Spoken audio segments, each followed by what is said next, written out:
Hello, today we have the Fuuton 200 Furibee by Gearbest. It's pretty lightweight, 4S LiPo battery, lightweight, symmetrical and packed with a lot of power. Compared to all the other quadcopters I've flown, this one has the most power packed into it and really aerobatics about it. It's got Betaflight loaded, the latest, so upgrading is not a problem. It's paired with a receiver which I installed, a FrSky XM Plus receiver. If you're interested, it's only $13. I'll have the link for it, the FrSky receiver. And I'm flying it with the FrSky, not the Tyrannus, but the Horus, the latest, basically high-end version of the Tyrannus. It's got the same functions. Horizon mode, angle mode. It can be OpenTX or FrSky OS. So I have a separate video on it, so you can check that one out. And I'm using the Scoria, which is the EV800D. It's got this diversity antenna, diversity plus dual chips, dual core chips, so that you could record and view at the same time without much delay. So that's the EV800, which you can check it out. So let's take the Fuuton 200 for a test flight and show you how it flies.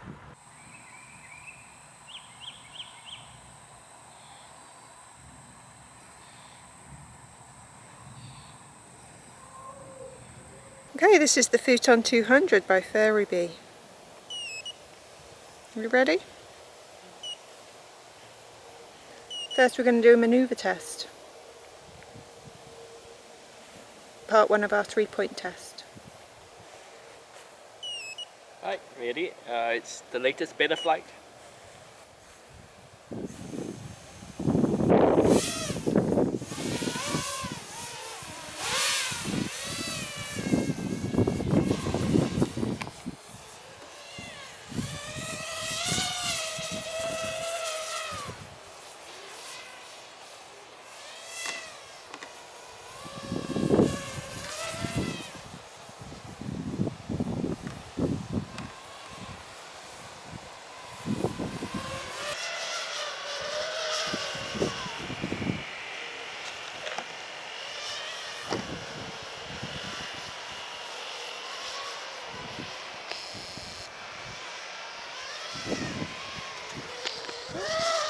Go on.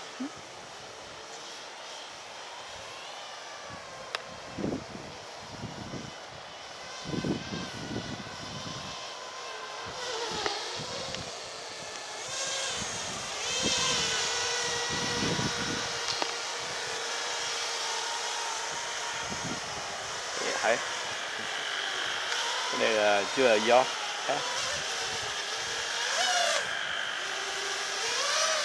Stable yaw.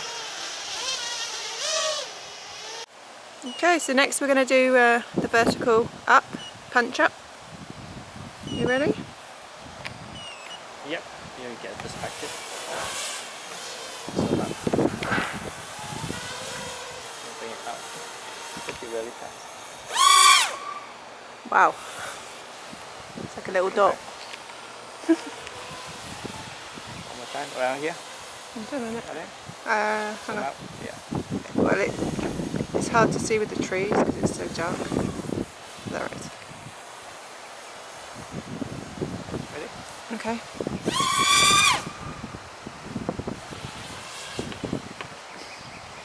It's in the clouds. Pack a lot of punch this one. One more time. Ready? Yep. Okay. Last one. Yep. Aerobatics with air mode. Okay. Wind. Oh. See that? Yeah, I saw it. Very nice aero.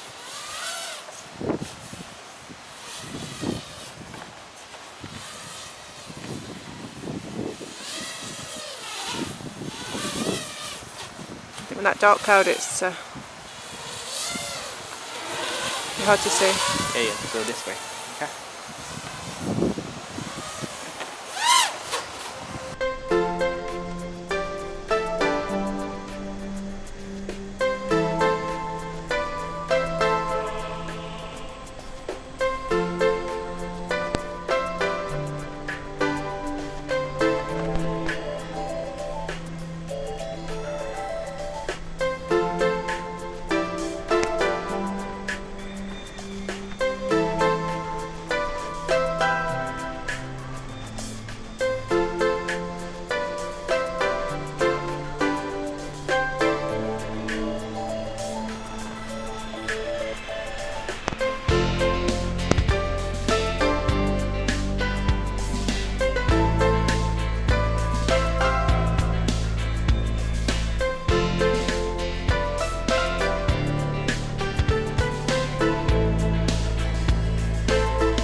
if you want to stick around, I'll just be covering the hardware and the software portion of the Fuuton 200.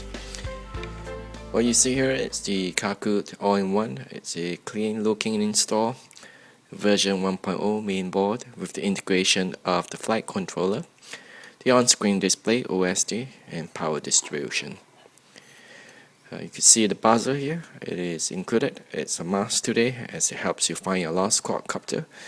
And you can actually assign the buzzer to a switch, which I did. So you can just turn it on and look for your quadcopter. There's a boot button here. It is used for upgrading. In the event you make a mistake, you do not really have to use it at all if you done a smooth install or upgrade. Paired with this flight controller, it's a 600 milliwatt video transmission on a 600 TV line camera, the 1/3 Super HAD II CCD, 140 degrees field of view. It's really popular. It's also used by the Runcam Swift 2 and the Wakira Furious 215. They all use the same sensor, really good camera sensor. The total weight is only 0.774 kilograms without the LiPo battery. So add that to it, it's still pretty light. I'm using the XM Plus S-Bus receiver by FrSky. It's ultralight, pretty much weightless. On the user manual, it's pretty clear. It shows you the UART1 is used for USB, and the UART2 is for OSD, and UART3 for the S-Bus receiver. If you log into Betaflight and you look at the port settings, you'll probably see that same thing. Let's take a look at the ports, and you see UART1, UART2, and UART3 has been used. Next, we take a quick look at the configuration. It's pretty standard setup for a quadcopter X configuration. I set the receiver to S-Bus for the receiver I'm using, and the rest the LEDs are set up, and I'll show you the LEDs next. There are 3, 6, 7, 8 of them. And you can set it up with different colors. I haven't tried it, so you could try that out.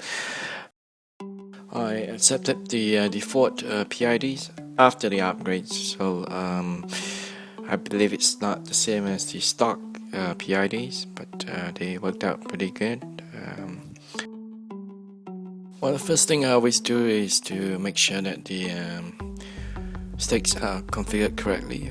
In this case, the AETR 1, 2, 3, 4, and that's the aileron, elevator, throttle, and the rudder. Test it out without the propellers attached to it. Then I will take a look at the modes, see the settings, the stock settings of the flight modes, and make any changes to suit your preferences. Assign the beeper to a switch, add air mode to one of the switches. So it's up to you. You can make those changes. The stock version of Betaflight is 3.01. So the next thing is to upgrade it to the latest. The instructions are provided on how to upgrade the firmware. So you can see it's SP Racing F3. And then set the baud rate to 25,6000. Let's take a look at it.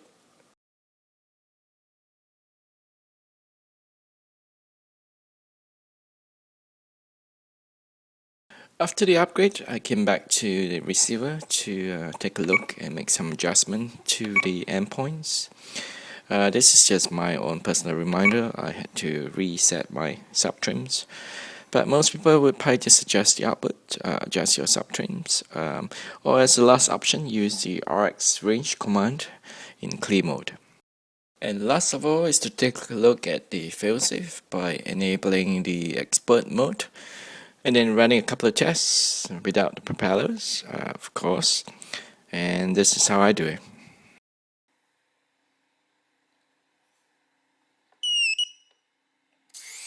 test fail-safe, I'm gonna throttle up, then turn off the radio. The motors should stop.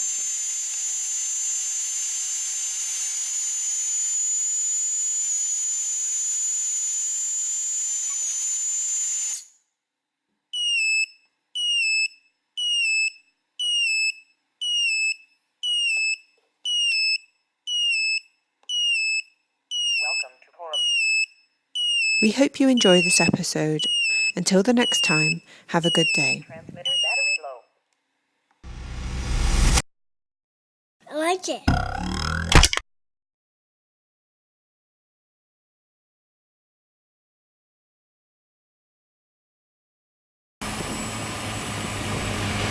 Do a yaw. Y'all left? Wow, it's fast. Well,